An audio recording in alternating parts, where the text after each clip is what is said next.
Okay, good morning, Nobu Isiano. Meron tayong isa sa mga ipapakilala natin na siyang nagbigay ng karangalan dito sa ating probinsya. At makikilala natin siya ngayong araw na ito. So, good morning, Nick. Ano ba itong title mo? Let me first, sino ba si Nick Valdez?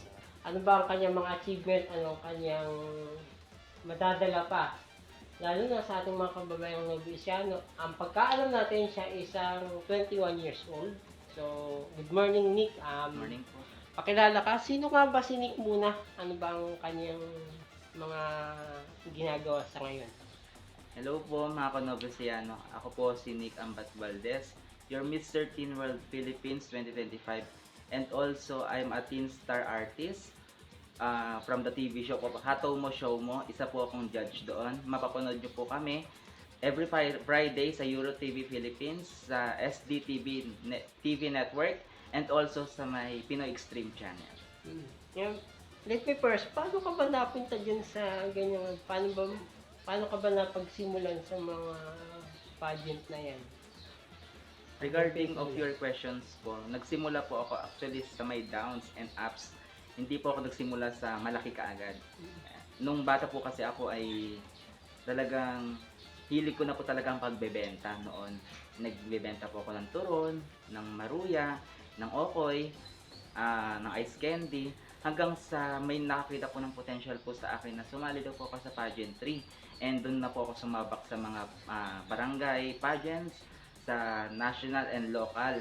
And ayun po, then suddenly na represent ko po ang full Nueva Ecija sa national stage.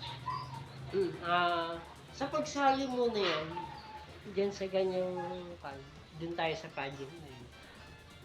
Wala ka ba naging hesitation? Meron ba akong magiging dito?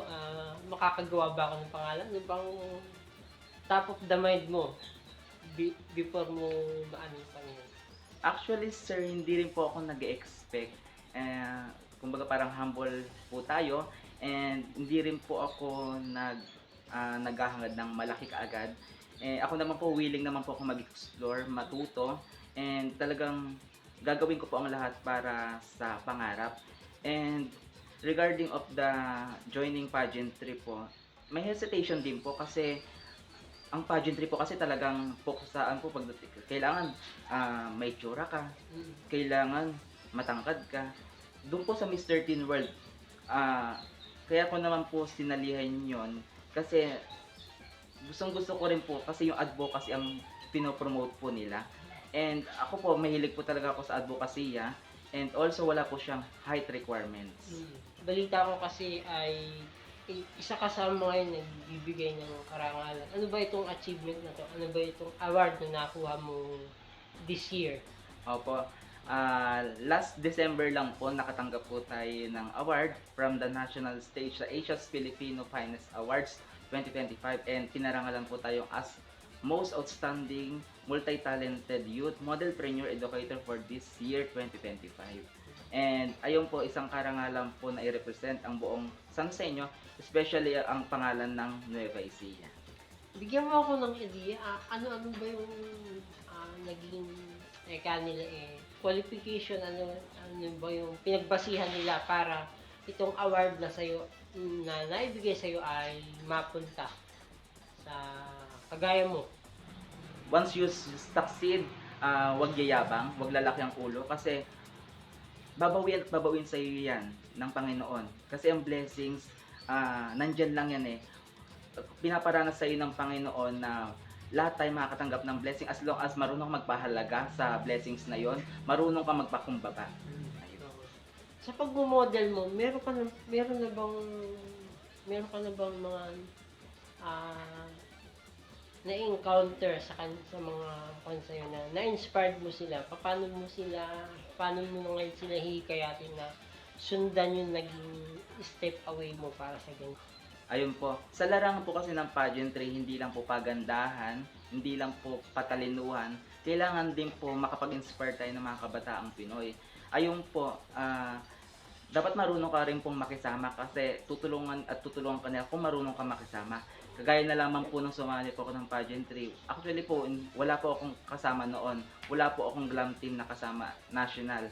And since busy po yung mga mga team ko, hindi po nila kayang lumuwas sa Manila kasi nga po sa schedule po ng kanilang mga trabaho. Kaya ako na lang po mag-isa since independent naman po ako, marunong din po ako mag-isa sa sarili ko, kayang ko tulungan ang sarili ko. And ayun po, may mga tumulong din po sa akin sa national stage na basta marunong ka makisama, tutulungan ka rin nila. Kagaya na lamang po ng kaibigan ko na si Mr. Teen World Philippines Pangasinan na si Angelo Jose Fiel. Shoutout sa iyo brother na thank you sa pamilya mo kasi pinatuloy mo ako. Kay Tita Arwin, maraming salamat po sa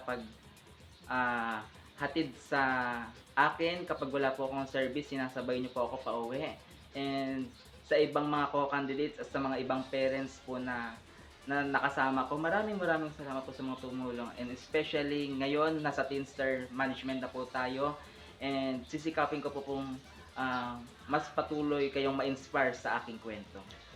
Kung sakali mong mapunta ka sa biggest spotlight, hindi natin alam. So, may plano ka ba na umakyat o mapunta sa larangan ng pag-aartista? Talagang, sino ba namang hindi papayag sa ganong blessings na kung hindi mo i-grab, di ba? Kasi andyan na po tayo sa kumbaga parang practical na rin po tayo today's generation kasi kailangan rin po natin ng work, kailangan rin po natin ng hanap buhay. Talagang papatusin ko kahit ano pong dumating po na opportunity sa akin. With regards naman sa naging pagkilala sa iyo ng local government ng San Jose, ano yung naging impact nila o impact para sa mga taga San Jose nung kilalanin ka nila? Opo. Ano po, malaki po ang impact kasi nakaka-humble lang po kasi dami nang nakakilala sa akin. Noon lang po talagang madami na rin ako na-inspired na mga kabataan, lalo sa San Joseño, na may mga nagme-message po sa akin na na-inspired ko daw po sila. Salamat po sa tulong. Salamat po sa pag-sponsor ng mga makeup. Salamat po sa discount. Since fashion designer din po kasi ako. Ayun, nakaka-overwhelmed lang po na ganun po yung mga feedback po sa akin. Bigyan mo ako ng idea, ano ba itong nakapaloob sa Mr. Teens Nueva Ecija World Philippines? Ano po, ang nakapaloob po dito talagang patungkol po talaga sa advokasya ng mga kabataang Pinoy about sa youth talent empowerment, about po sa skills na meron ang isang kabataang Pinoy. Ang idea kung ano yung nakapaloob dun sa bakit kanila yung pagpili nila sa'yo bilang judge dun sa panel. Ayun. This is the chance to promote po, no? Ayun. So, yun, sa Teenstar po, isa po akong judge doon sa Hataw Mo, Show Mo. Based po sa caption, Hataw Mo, Show Mo, ay doon po nagpapaligsahan yung mga kabataang Pinoy na may talento sa pagsasayaw. Ayun, gina-judge po namin based po sa performance po nila, sa charm po nila, and also sa pagiging talented po nila. And ayun po, and mapapanood nyo po siya every Friday sa Teenstar social media, sa mga networks like SDTV Network, Euro TV Philippines, Pinoy Extreme Channel, and other platforms pa po. Mapapanood nyo rin po siya. And ayun po, ongoing po ang Teenstar Hataw Mo, Show Mo. And currently, nasa semifinals na po tayo. Kaya, better watch out. Baka meron pa akong hindi na tatanong na bagay with regards sa iyo at sa mga activity mo pa. This is your chance para makapromote sa ating mga kababayan. Hello po mga Kanovesiano. Ayun po, panoorin nyo po at suportahan ang Teenstar. Every Friday po siya. Mapapanood nyo po siya sa SDTV Network, Euro TV Philippines, Pinoy Extreme Channel, and other platforms po. And isa po akong judge doon. Ngayon po ay nasa semifinals na po tayo. Mapapanood nyo po yung mga napaka-talented na mga bata. Hindi nyo po akalain na ganun po yung mga pinapakita nilang mga talento sa ating henerasyon ngayon. Talagang napaka-talented po ng mga batang iyon.